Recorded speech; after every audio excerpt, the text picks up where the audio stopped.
Hey guys, आज के vlog में आपको कुछ इंटरेस्टिंग सा देखने को मिलने वाला है। सो वीडियो को एंड तक ज़रूर देखना। दिन की शुरुआत एज़ यूजुअल मैंने की वेट चेक करने से।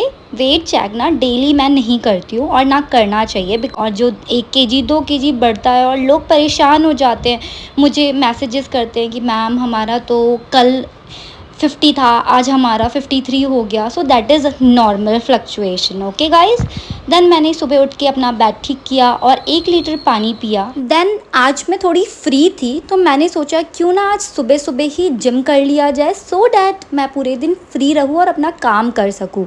सो मैंने अपने जिम के आउटफिट्स निकाले और जल्दी से रेडी होने चली गई। सो गाइस, सबसे बड़ा इशू आता है ना जो रेडी होने में, वो हमारा होता है लंबे बाल वाले समझ सकते हैं। हेयर स्टाइल लाइक ले दे के सिर्फ एक पोनी बन सकती है, बिकॉज इस गर्मी में हम खोलने का सोच भी नहीं सकते हैं, राइट। सो एक पोनी बना के ही मैं जा रही हूँ जिम एंड मैं रेडी हो जाऊँगी। जिम जाने से पहले मैं कुछ प्री वर्कआउट मील लेती हूँ कभी कभार, और कभी कभार स्किप हो जाता है गाइस। तो मैंने अभी पानी गर्म करने के लिए चढ़ाया है, क्योंकि मुझे पहले गर्म पानी पीना था और उसके बाद फिर मैं कॉफ़ी भी पीने वाली हूँ। कॉफ़ी से पहले अगर आप थोड़ा सा ल्यूक वार्म पानी पीते हैं तो आपको गैस की इश्यूज़ नहीं होती है। सो अब मैं ब्लैक कॉफ़ी पी रही हूँ थोड़ा सा, सो डैट मैं एक्टिव हो जाऊँ, क्योंकि सुबह अगर आप उठते हो डायरेक्ट जिम जाते हो तो आपको इतना एक्टिवनेस फील नहीं होता है। सो उसके बाद मैं रेडी हो गई एंड मैं निकल गई। 8:10 हो रहे थे, मैं निकल गई वॉक करते हुए जिम की तरफ। मैं मोस्टली ट्राई करती हूँ कि वॉक करके जाऊँ, क्योंकि जिम इतना दूर नहीं है और मौसम भी बहुत प्यारा हो रखा था। सो वॉकिंग भी हो जाती है और बॉडी वार्म अप भी हो जाता है। सो कुछ इस तरीके से लाइक 10 मिनट्स का रास्ता है जो मैं वॉक करके चली जाती हूँ। And then I reached gym जाने से पहले I will show you my outfit, जो कि एज़ यूजुअल आपने पहले भी देखा हुआ होगा। Then I did my workout. मैंने फंक्शनल किया है बिकॉज मुझे थोड़ा सा इफ़ेक्टिव आज वर्कआउट करने का मन कर रहा था, जिसमें बॉडी एकदम स्वेटिंग से भर जाए और बहुत ही ज़्यादा हार्ट बीट जो है ना वो बढ़ जाए। देन उसके बाद मैंने फंक्शनल में ये एक्सरसाइज भी किया with the help of weights and rod, and ये मुझे काफ़ी ज़्यादा पसंद है। आप बोल सकते हो कि मैं ये डेली कर लिया करती हूँ, एंड आप भी ट्राई कर सकते हो, आपको जो भी वेट लाइक कंफर्टेबल लगे उस वेट के साथ।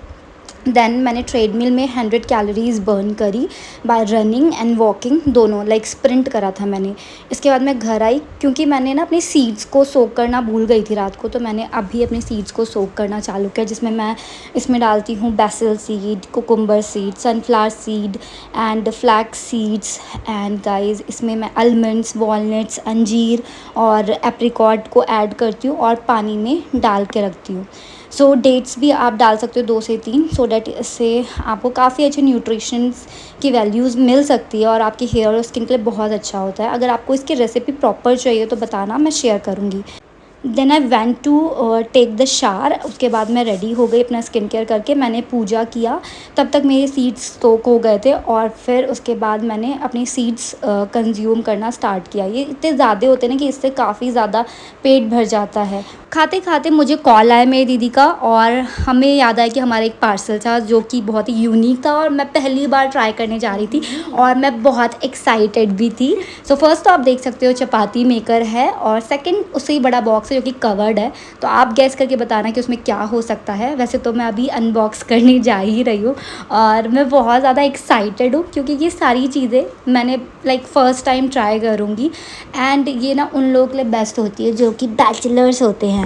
नाउ मैंने बॉक्स अनबॉक्स किया एंड इसके बाद मैं हो गई शॉक्ड, क्योंकि इसके फीचर्स बहुत अच्छे थे। लाइक चॉपिंग ब्लेड था इसमें, ग्राइंड कर सकते थे, उसमें हम वेजिटेबल्स कट कर सकते हैं, और डो मेकर है ये बेसिकली गाइस। सो अब आपको समझ में आया होगा, इतना बड़ा सा बॉक्स जो है ये डो बनाने के लिए आटा नीटर है, जिसमें आटा गूंद जाएगा, आटा नीट हो जाएगा खुद ही। एंड दूसरा है चपाती मेकर, और ये इसीलिए ऑर्डर किया था बिकॉज़ मैं ना रोटी बनाने में बहुत आलसी हूँ और मैंने आज तक रोटी नहीं बनाया है, समझ लो। सो इसीलिए मैंने ये दो जो है ना, ये दोनों ऑर्डर करा था, और मैं फ़र्स्ट टाइम देखना चाहती हूँ कि ये सच में वर्क करता है या नहीं। सो डो मेकर का थोड़ा मैंने मैनुअल पढ़ा कि किस तरीके से ये इंस्ट्रक्ट कर रहा है, कैसे इसको वर्क करना है, और मेरी जो दी थी ना उनको आइडिया था कि ये कैसे करता है, तो उनने स्टार्ट कर दिया। लाइक आपको आटा को डालना है बॉक्स में और धीरे धीरे पानी मिक्स करते रहना है, एंड आपको उसे ग्राइंड करना है, लाइक जैसे ग्राइंडर को करते हैं सेम वैसे ही। आटा अच्छी तरह से गूंद गया था, बट हाँ, ये थोड़ा सा गीला दिख रहा होगा आपको, बट इसको इसी तरीके से ही थोड़ा सा गीला ही आटा गूंदा जाता है। और मैं थी शॉक्ड, क्योंकि पहली बार मैंने देखा कि किसी मशीन ने आटे को इतने अच्छे से गूंदा है, जितना कि मैं भी नहीं गूंद पाती हूँ। देन फिर दीदी ने छोटे छोटे से पेड़े बनाए, उसको आटे में लगाया और स्टार्ट करा रोटी मेकर में डालना। ये मेन टास्क है इसमें, देखना है कि सच में वर्क करता है कि नहीं, क्योंकि मुझे ऐसा लगता है ना लोग एडिट करके डालते हैं गोल रोटी, बट यहाँ पे आप देख सकते हो फर्स्ट अटैम्प्ट हमारा फेल रहा। क्यों? क्योंकि यहाँ पे ना इसको हीट होने के लिए हमें 10 मिनट तक छोड़ना होता है, लाइक अवन की तरह, बट हमने चालू कर दिया डालते ही, तो रोटी चिपक गई। सो गाइस, अगर आप लेने का सोच रहे हो तो आप थोड़ी देर उसको हीट होने के लिए छोड़ो, वो गर्म होगा, ग्रीन लाइट जल के बंद होगी, तब आप इसमें रोटी के पेड़े डालें और फिर बनाएं ना। ये हमारा सेकेंड अटैम्प्ट था, जिसमें रोटी फिर से थोड़ी बहुत स्टिक हुई थी, वो ऊपर जा रही थी, और हम लोग बहुत ज़्यादा परेशान हो गए कि ये ऐसे क्यों काम कर रहा है, ये ऊपर क्यों चिपक जा रहा है। देन बाद में हमने इंस्ट्रक्शन पढ़ा और पता चला कि इसको ना ग्रीन लाइट जलेगी एंड वो बंद होगी, मतलब वो तभी फुली प्रिपेयर हो जाएगा रोटी बनाने के लिए। तो यहाँ पे आप इंस्ट्रक्शन देख सकते हो कि स्मोक आएगा, वो नॉर्मल है क्योंकि वो गर्म तवे की तरह काम करेगा।